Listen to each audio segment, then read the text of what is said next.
pensado en hacerle frente, aunque no lo creamos, podemos reducir. Sigue estos consejos, súmate a las Green Team. Usa la informática no solo a tu favor, piensa con la lógica, consigue un mundo mejor.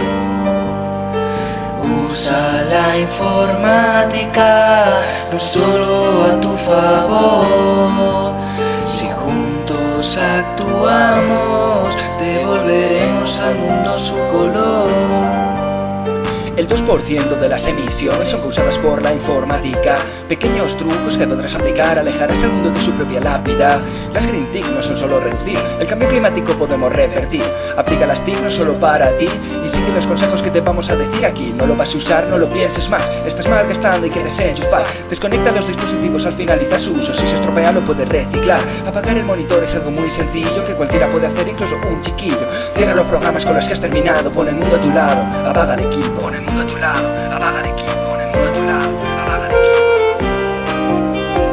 Son las pequeñas acciones humanas las que pueden salvar la Tierra, que por cierto no es plana.